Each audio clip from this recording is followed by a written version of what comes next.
এই মুহূর্তে আমি পেয়ে গেছি বনগাঁ উত্তরের বিধায়ক অশোক কীর্তনিয়াকে। তিনি একটা পুজো বাড়িতে এসেছেন, মানে কীর্তন বাড়ি, সেই বাড়িতে এসে পৌঁছেছেন। আমি তাকে সরাসরি প্রশ্ন করব, এবছর ভোটের পরিস্থিতি কি হবে? ভোটের পরিস্থিতি দেখুন, আমাদের কেন্দ্রীয় স্বরাষ্ট্রমন্ত্রী পশ্চিমবঙ্গে এসে আমাদেরকে 35টি আসনের টার্গেট দিয়ে গেছে। আমাদের দৃঢ় বিশ্বাস আমরা 35টি আসন পাবো এবং তার বেশিও আসন আমরা পেয়ে যেতে পারি এবার। ইতিমধ্যেই আপনাদের এক বিধায়ক বিজেপি টিকিটে জিতে তিনি এতে যোগ দিয়েছেন বা এই বনগাঁ লোকসভার প্রার্থী হয়েছেন।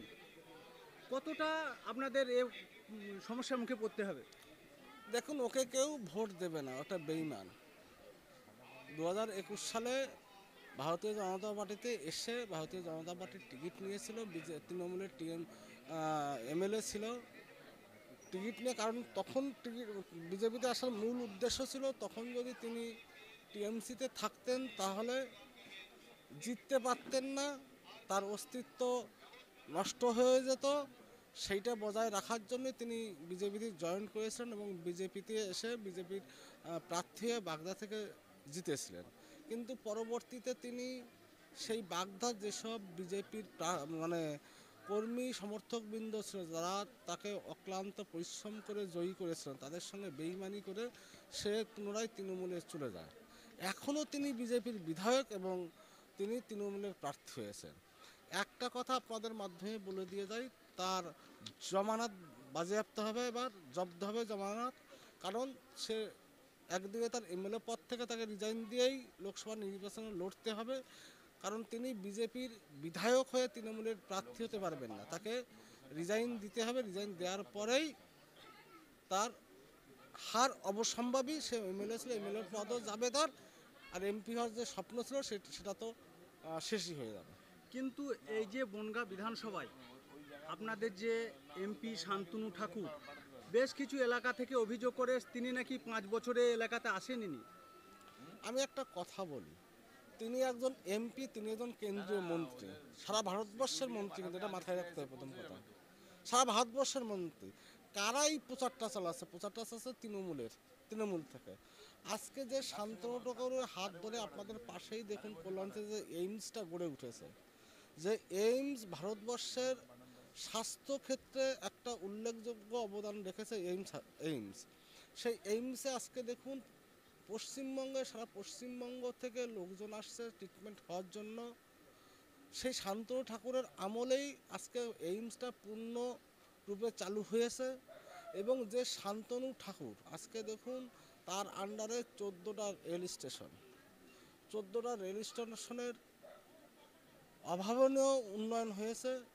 এবং আজকে দেখুন এশিয়া মহাদেশের সর্ববৃহৎ স্থলবন্দর পেট্টাপোল ল্যান্ডপোর্ট স্থলবন্দর, আর কি LAN port, এলপিআই LAN port authority of India যে পোর্টটা আছে, সেটাও শান্তনু ঠাকুরের লোকসভার আন্ডারে। সেটাও কয়েকশো হাজার কোটি, মানে কয়েক হাজার কোটি টাকা খরচা করে সে ল্যান্ডপোর্টটা তৈরি হয়েছে। সেখান দিয়ে কয়েক হাজার মানুষের কর্মসংস্থান হয়েছে এবং সেই জায়গা দিয়ে ভারতবর্ষের লক্ষ লক্ষ, মানে লক্ষ লক্ষ বলা ভুল হবে, কোটি কোটি বৈদেশিক মুদ্রা অর্জন হচ্ছে, ভারতবর্ষের উন্নয়নের কাজে সেটা লাগছে।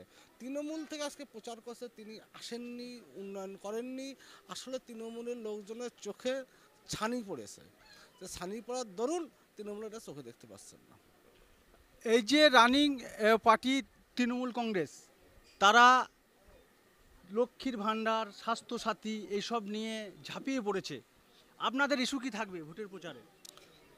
দেখুন, আমাদের প্রচার থাকবে, আমাদের বিকশিত ভারত প্রচার থাকবে। আমরা ভারতবর্ষের উন্নয়নের প্রচার করব। আমরা মোদিজির যে স্বপ্নকে বাস্তবিত করার প্রচার করব। যে মোদিকা যে গ্যারান্টি, একটা বক্তব্য থাকে মোদিকা গ্যারান্টি, মোদি যে গ্যারান্টি দেয় সে গ্যারান্টি পূর্ণ করে। সে যদি আপনি বলেন 370 ধারা, যদি বলেন, সে যদি আপনি বলেন 3 তালাক, সে যদি আপনি বলেন রাম মন্দির, দেখুন প্রত্যেকটা ক্ষেত্রে প্রত্যেকটা যেটা তিনি কথা দিয়েছেন সেটা পূরণ করেছেন। এবং আগামী 24-এর ভিতরে ভারতবর্ষকে বিশ্বের তৃতীয় অর্থনীতিতে নিয়ে যাওয়ার যে টার্গেট নিয়েছে সেটা মোদিজি পূরণ করবেন। এবং যে আপনার বলছেন লক্ষ্মীর ভাণ্ডার, আমরা একটা কথা বলে যাচ্ছি এখানে দাঁড়িয়ে, যে বিজেপি শাসিত যেসব রাজ্য আছে সেখানে দেখবেন লাডলি বেহেনা বলে একটা প্রকল্প চালু হয়েছে, সেখানে 3,000 টাকা করে দিচ্ছে। আমি আপনার এই চ্যানেলের মাধ্যমে আমজনতাকে জানাতে চাই, ভারতীয় জনতা পার্টি যখন পশ্চিমবঙ্গে ক্ষমতায় আসবে, আমরা প্রত্যেক মা বোনকে 3,000 টাকা করে অনুদান দেব, এবং সেটা আমাদের সরকার দেবে। আমরা কখনো তৃণমূলের মতন বলবো না যে তৃণমূল দিয়েছে, সেটা আমাদের, কারণ টাকাটা তৃণমূলের বাপের টাকা না, টাকাটা পশ্চিমবঙ্গের জনগণের টাকা, পশ্চিমবঙ্গের জনগণকে দেওয়া হচ্ছে। এটা হচ্ছে ভারতীয় জনতা পার্টি এবং বিজেপির পার্থক্য এখানে। আমার লাস্ট প্রশ্ন, এই যে এনআরসি নিয়ে বারবার শান্তনু ঠাকুর মতবিরোধ দেখিয়েছে, কেন এনআরসি হচ্ছে না এই নিয়ে দেখিয়েছে, কিন্তু এনআরসি হয়ে যাওয়ার পর এই যে মতুয়া ভোট, এই ভোট আমরা কতটা টানতে পারবো? দেখুন, আপনি প্রশ্নটা ভুল করলেন, এনআরসি নয়, এটা CA, CA, citizen amendment bill, act, not bill, CAB না, সিএ, যেটা কানুন, আইনটা পাস হয়েছে এবং সংসদে লাগু হয়েছে। আজকে দেখুন, যারা পূর্ব পাকিস্তান বা পশ্চিম পাকিস্তান, অর্থাৎ বর্তমানে পাকিস্তান আর বর্তমানে বাংলাদেশ, এরা অখণ্ড ভারতবর্ষের একটা অংশ ছিল। আজকে পাকিস্তান নামক যে রাষ্ট্রে জন্ম হয়েছিল, সেটা দ্বিজাতি তত্ত্বর ভিত্তিতে ভারতবর্ষকে দ্বিখণ্ডিত করে নিয়ে চলে গেছিলো একটা সম্প্রদায়ের মানুষ।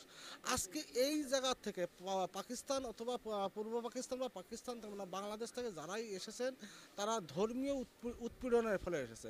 6টি সম্প্রদায়, একটা হিন্দু, শিখ, জৈন,